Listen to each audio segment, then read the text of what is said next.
All right, everybody. Revelation chapter 11. We're going to look at the two witnesses mostly. You're going to find out there's a temple in heaven that has been measured. And I say that because he's in heaven when it starts. He's given a measuring rod, and the angel stood, saying, "Rise and measure the temple of God and the altar and those who worship there." I believe he's talking about the temple in heaven, not the temple on earth. But it's just my belief here. So anyways, though, we're going to do Revelation chapter 11. This is a parenthetical chapter. It does not fit here. The second half does. The second half of chapter 11 is the third woe, or the seventh trumpet. But the first half, everybody knows, is the two witnesses. So I believe the two witnesses is the parenthetical part, and the second half is the literal part. But judging from this, you learn that the outer court is to be tread by the Gentiles for 42 months. So remember in Daniel, I erased it. Remember down here earlier I had the picture of the bronze altar? Well, you remember in Daniel chapter 8, he's given the altar, the sacrifice from this altar. Then here in chapter 11, it says he is to tread this city underfoot for 42 months.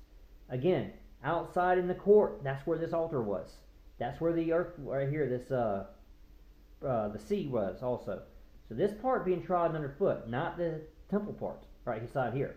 That part's not. So interesting symbolism there that you got to pick up from earlier. But you have to go back and look at the other video what I'm talking about, because remember I drew the picture. Just go ahead and draw it real quick. I'll take me a second. Remember I drew the picture of the grill here where the priest was supposed to cook the offering. Remember the temple was like inside this here. So it wasn't inside that temple part. So anyway, I want to show that real quick. So he only is given the outer part. This is the courtyard. The courtyard is trampled 42 months. And this is the one chapter I still cannot put this one in its place, because we know in Daniel, in the book of Daniel, when he's given the burnt offering, it's 1,290 days. That's 43 months. So don't fit that part. So this 42 months must be the 1,260 days after the 1,290 days, but I don't know that for certain. I'm not sure where to put this part at. Revelation chapter 11 to me is still the most elusive part. For years, I always thought that it would cover more back towards this side.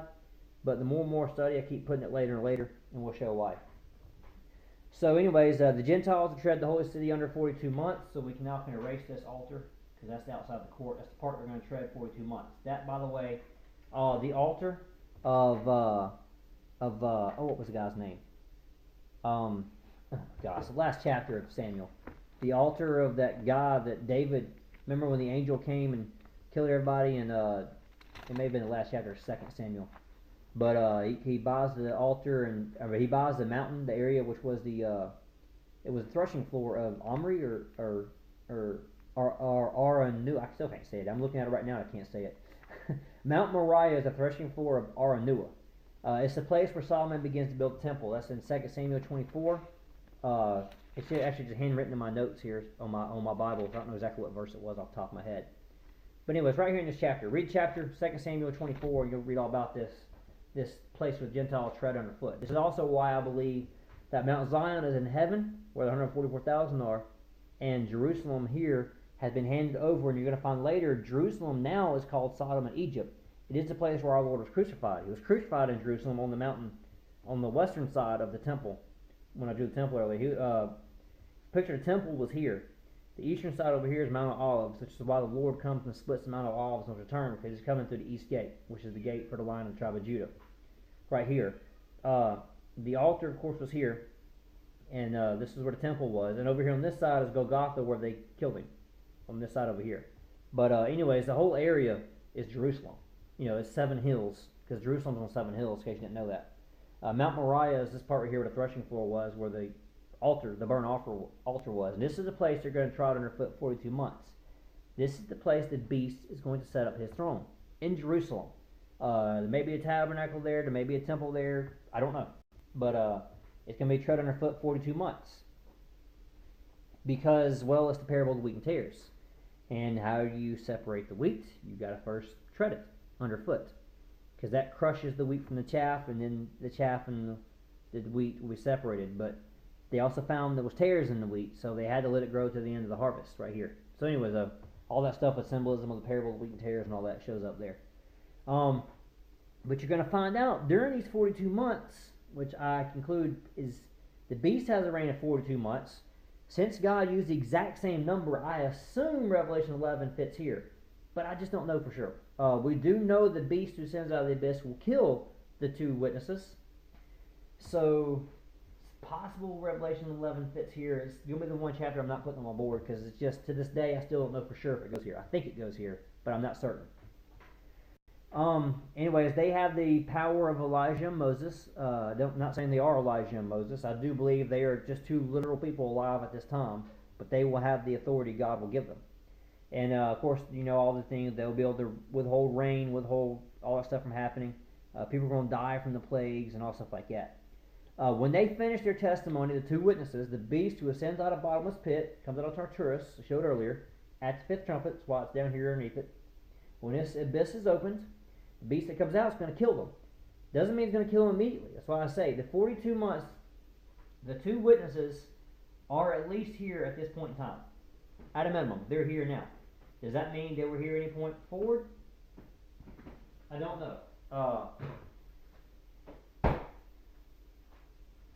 Does that mean they were here any point afterward? You know, because this is 42 months, I believe they're range 42 months, but there's another verse that's going to make me believe we know they're at least right here.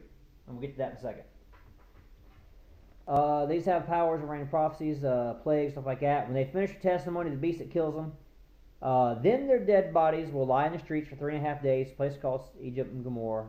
And people will not allow their bodies to be put in the tombs.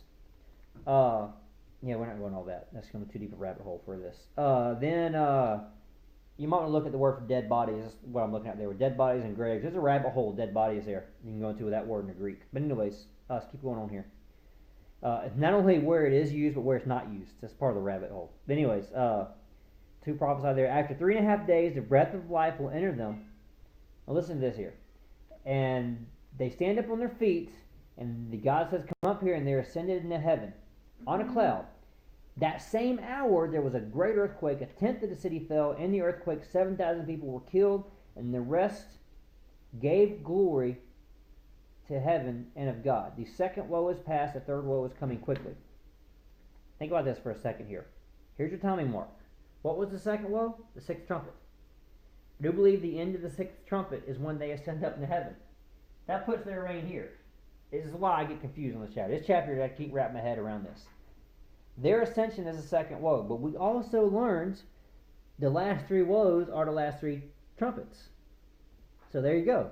You know, that means their 42 months concluded at least this part here. That doesn't mean that's the end. Well, this year I believe is the end. Then 7,000 people die as well. Remember, these people are dying and still going to heaven. So the second group, 7b, the two witnesses are going to be part of 7b group. People who have to die to get into heaven. That's that group right there mentioned all the way back in chapter 7. You're going to find them again in chapter 14, about later.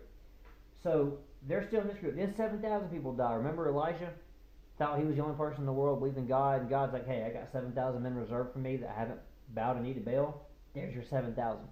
Just like in the beginning of the church, in the book of Acts, you might remember, I can't remember how many people it was it 5,000 or 3,000 people that were joined the church like immediately? Well, if you go back and read the book of Exodus, immediately 3 or 5, the exact same number of people were lost in the Exodus that were burned by the fire outside the camp. I think is how it went. But anyways, it's just funny. God uses numbers. God restores his numbers. The 7,000 is the exact same quote from Elijah. Just like the first people to the church in the book of Acts was the exact same number of people who were the first people lost during the Exodus story. So it's awesome how God works. It's rabbit holes. You can always dig into them. He gives you a hint here that the second woe, when they arise at heaven, is going to line up with the sixth trumpet. But they prophesied for 42 months. So they had to have been working back here somewhere. I just don't understand it, guys. I'm telling you. This chapter to me is the hardest one to put in order because it doesn't vibe with what I understand. We know they're here at the fifth trumpet. We know they're here at the sixth trumpet. Beyond that, I can't tell you for sure. I just can't tell you for sure. So, anyways, then the second woe has passed. Then the seventh. Wait about this. Let's read about these woes. Where did the first woe pass? One woe is Revelation 9:12. One woe is past. Behold, still two more woes are coming after these things. When the second woe passes, it says the second woe is past, behold, the third woe is coming quickly. That leads to tell me that time between the sixth trumpet and the seventh trumpet is short, because it says it is coming quickly. So that means that there may not be that much of time. I mean, this point here to this point here may only be like an hour, or 10 minutes or a half an hour. You never know. So don't let the length of the timeline confuse you. This 42 months may run right here. That may be the end of 42 months. Because these two right here can even be the same day, it is possible this line goes all the way out to here for their 42 months. That would mean, that be the case, that the day they ascend is the end of the sixth trumpet and the end of the seventh trumpet. That the seventh trumpet may be, instantaneous like that. And why do I say that about the seventh trumpet? Let's look at the seventh trumpet. Because now we're out of the parenthetical part. This concludes the 42 witnesses. Their 42 months fits somehow in here. I don't know exactly how. But the second part of this here, what are we at here? 11 minutes, we're good to go. We'll go ahead and finish this up. Listen to the ending of the seventh trumpet here. The seventh angel sounded, and there were voices in heaven saying, the kingdom of the world will become the kingdom of our Lord forever and ever.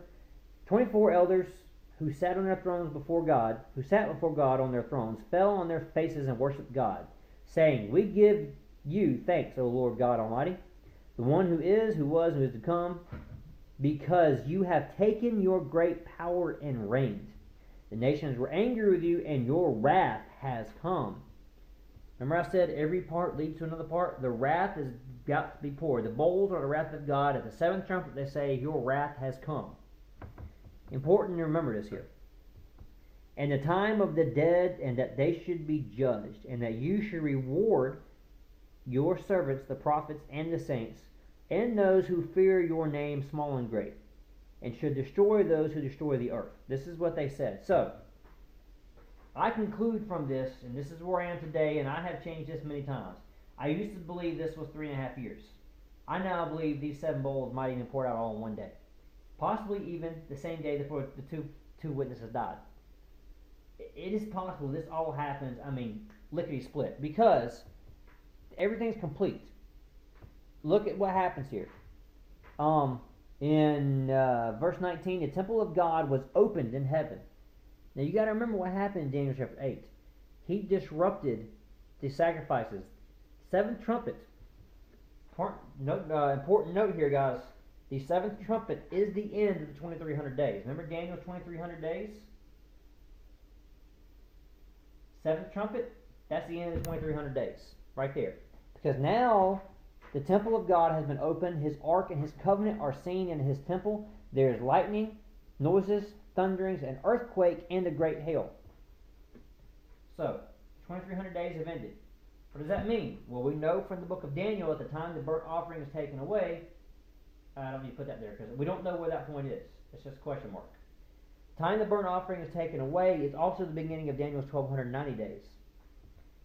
That leaves 1,010 days. So 2,300 days and the 1,290 days start at the exact same time. The 2,300 days end when the regular heavenly sacrifices are restored. Right here, you just learned at the end of the 7th seal, the end of the 7th trumpet, the regular heavenly sacrifices have been restored. So, I hope you like that. That's pretty much what I'm going to make there of that one. If you want to know about the heavenly temple, Psalms 132, 1 Chronicles 15, all these nice things like that. Anyways, that's